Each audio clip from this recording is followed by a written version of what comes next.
म्हणजे एक पक्की खात्री या ठिकाणी बांधवांनो असती। त्या उजनी पाणलोट क्षेत्रामधल्या अनेक धरणग्रस्तांच्या सुद्धा समस्या गारडकरदा या ठिकाणी आहेत। या समस्यामधलं प्रमुख समस्या आता जी या ठिकाणी बांधवांनो निर्माण आपल्याला या ठिकाणी झालेली आहे ती समस्या म्हणजे आपल्या गाळपेरीचा मुद्दा। जी शेतकरी बांधव ही गाळपेरीची जमीन जी काय आपण बघा की उजनी धरण जी निर्माण झालेले हे तुमच्या त्यागामुळे निर्माण झाले। तुम्ही सगळ्यांनी जमिनी दिल्या आणि तिथली घरं मोडून तुम्ही वरच्या साईडला आला, गावाचं पुनर्वसन झालं। काही लोक तर इथनं पुनर्वसन ती पंढरपूरला गेली, त्याने देखील त्यांच्या अनेक समस्या प्रलंबित आहेत। आणि आता नवीनच उपस्थित मुद्दा झाला गाळपेरीचा। तिथल्या ज्या काय गाळपेरीमध्ये जे तुम्ही पीक घेताय त्या पीक घेण्यासाठी जो मुद्दा उपस्थित झालाय त्यासाठीचा मुद्दा महसूल मंत्री म्हणून राधाकृष्ण विखे पाटील साहेब आणि चंद्रशेखर बावनकुळे साहेबांची इलेक्शन झाली की आपण दादा मीटिंग लावूया आणि ही शेतकऱ्याचा मुद्दा आपण गाळपेरीचा आपण या ठिकाणी काढून ती जमीन तुमच्याकडे कसे शेतकऱ्यांकडे राहील यासाठी आम्ही बांधवांनो प्रयत्न नाही निर्णय तुमच्या बाजूने देऊ असं सुद्धा वचन आजच्या कार्यक्रमाच्या निमित्तानं बांधवांना या ठिकाणी देतो। देवभाऊ साक्षात मुख्यमंत्री असल्यामुळं आपल्याला ती सगळी कामं आपल्याला बांधवांना करता येतील। महसूलची, पोलीस स्टेशनची, या भागातल्या ऊसाच्या काही समस्या असल्या त्या सुद्धा समस्या सोडवण्याचं काम आम्ही बांधवांना या ठिकाणी करूया। काही कुठली अडचण आली तरी आपला भारतीय जनता पार्टी तुमच्या बरोबर ठामपणे उभा राहील हे सुद्धा वचन या गावामध्ये बांधवांना मी आपल्याला या ठिकाणी देतो। म्हणून आता हे इलेक्शन 5 तारखेला होणार होतं ते आता 7 तारखेला इलेक्शन या ठिकाणी आहे। कमळ चिन्ह इंदापूर तालुक्यामध्ये सुप्त या ठिकाणी बांधवांना लाट या ठिकाणी निर्माण झालेली आहे।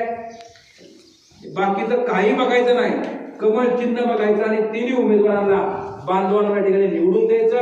आपले तिन्ही उमेदवार अतिशय चांगल्या पद्धतीने तुमची सेवा करतील ही सुद्धा खात्री मला वाटतं मला या ठिकाणी आहे। वेळ कमी आहे, घर टू घर प्रचार इथं झालाय झाला होय अनेक एकदा राऊंड एखादा घर टू घर प्रचाराचा या ठिकाणी करावा। आम्ही सकाळपासून या ठिकाणी बाहुडीला गेलो होतो, तिथेही चांगल्या पद्धतीने लोकांची साथ होती, गर्दी होती। आता आम्ही या ठिकाणी चांदगावला होतो, तिथेही अशाच प्रकारची या ठिकाणी गर्दी बांधवांना या ठिकाणी होती। आपण तुम्ही सगळ्या पक्षांना संधी दिलेली आहे, तुम्ही राष्ट्रवादी काँग्रेस पक्षाला दिली, काँग्रेस पक्षाला दिली, एकदा भारतीय जनता पार्टीला तुम्ही संधी देऊन बघा। निश्चित प्रकारे आमचे तिन्ही उमेदवार तुम्हाला चांगल्या पद्धतीनं न्याय देतील। तुम्हाला विधानसभेला कुणाला मतदान करायचं त्याला करा, आमचं काय म्हणणं नाही, पण हे इलेक्शन तुमच्या आमच्या गावाच्या दृष्टीनं अतिशय महत्वाचं इलेक्शन आहे आणि महत्वाचं असल्या कारणानं गावाचा विकास जर तुम्हाला करायचा असला तर हे तुमच्या गावातील उमेदवार तुम्ही निवडून द्या। रामदेव बाबा हे तुमच्या गावातील उमेदवार आहेत आणि रामभाऊ चितळकर हे सुद्धा तुमच्या गावातले उमेदवार आहेत। जिथनं जर आवाज टाकला तरी चितळकर वाडीत आवाज जातोय का नाही मला सांगा। आणि ती माणूस पाठ तुमच्याच हातीत असतोय, बरोबर का? त्यामुळं रामभाऊ चितळकर सुद्धा अतिशय सभ्य सर्वसामान्य लोकांना मदत करणारे हे उमेदवार या ठिकाणी आहेत आणि त्यांना कसलाही राजकीय गंध नाही नव्हता या दोन्ही माणसाला, पण भारतीय जनता पार्टीने त्यांना कडबडून असं सांगितलं की उभा राहावंच लागेल। जनतेचा तुम्हाला आग्रह आहे का चेअरमन? त्यामुळं आपल्या सगळ्याच्या आग्रहापोटी हे तिन्ही उमेदवार या ठिकाणी आपल्या समोर उभा आहेत। खालच्या साईडला महेंद्र काळे यांच्या मिसेस या ठिकाणी उभा आहेत, ज्या ग्रामपंचायतीला 2 वेळा 400 मतांना ग्रामपंचायतीला निवडून आले। ग्रामपंचायतीला 20 मतांना 50 मतांना निवडून येणं अवघड असतं, परंतु 400 लीडनं ते निवडून येणारे या ठिकाणी त्यांना पंचायत समितीचं तिकीट दिलेलं आहे। तिथं सुद्धा चांगल्या पद्धतीने या ठिकाणी वातावरण या ठिकाणी आहे। तिथं आपले गावातील शिवकुमार गुणवरेचा आहे, आपल्या या भागातील एक भूमिपुत्र आणि त्यांनी सुद्धा आपल्या गावाचं नाव महाराष्ट्र राज्यामध्ये फिल्मच्या माध्यमातून या ठिकाणी नेलेलं आहे। अनेक सामाजिक उपक्रम शिवकुमार गुणवरे यांनी या परिसरामध्ये या ठिकाणी केले।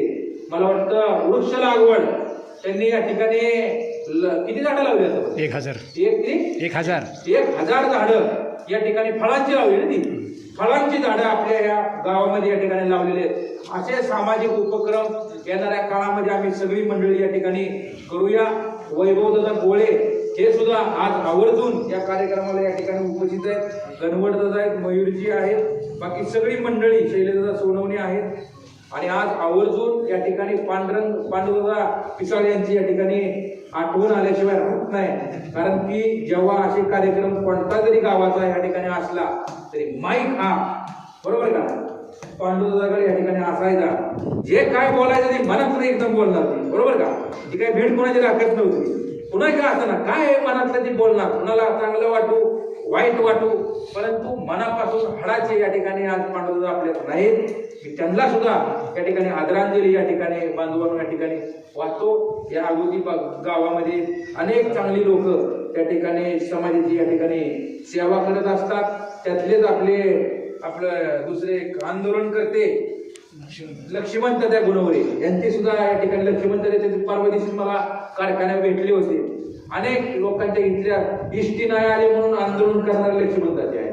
कुणाला या ठिकाणी व्यवस्थित धान्य मिळत नसलं तरी लक्ष्मण तात्या या ठिकाणी असे अनेक लोक गावाकडून नेत्यात असताना त्या ठिकाणी मदत करणारे निश्चित या ठिकाणी आहेत. आज मी आपला वेळ जास्त घेत नाही, परंतु येणाऱ्या 7 तारखेला कमळ चिन्ह आपण बांधवांना या ठिकाणी विसरू नका. आणि एकदा तुम्ही 5 वर्ष संधी द्या. आज गारटकरदादा इथं या ठिकाणी उपस्थित आहेत. गारटकरदादा या भारतीय जनता पार्टीमध्ये दादाने सुद्धा प्रवेश केलेला. त्यांच्या प्रवेशामुळे सुद्धा निश्चित भारतीय जनता पार्टीला एक चांगल्या पद्धतीने चैतन्य या ठिकाणी निर्माण झालेलं आहे. आणि त्याचबरोबर यशवंतच्या माने हे माजी आमदार ते आपल्या बरोबर आहेत. आता त्यांनी मार्गदर्शन केलं. ज्या अभिजित भैया तांबिले हेही आपल्या बरोबर या ठिकाणी आलेले आहेत. त्यामुळे निश्चितच भारतीय जनता पार्टी चांगल्या पद्धतीनं ठिकाणी कामं सुरू आहेत. विलासबापू वाघमोडे जे ते सुद्धा भारतीय जनता पार्टीचे अधिकृत उमेदवार म्हणून आपल्या समोर उभा आहेत. त्यांनी 40 वर्ष या राजकीय समाजकारणामध्ये या ठिकाणी काम करणारी मंडळी आज आपल्या बरोबर आहेत. त्यामुळे काही काळजीचं कारण नाहीये. इंदापूर तालुक्यात पोषक वातावरण या ठिकाणी निर्माण झालेलं आहे.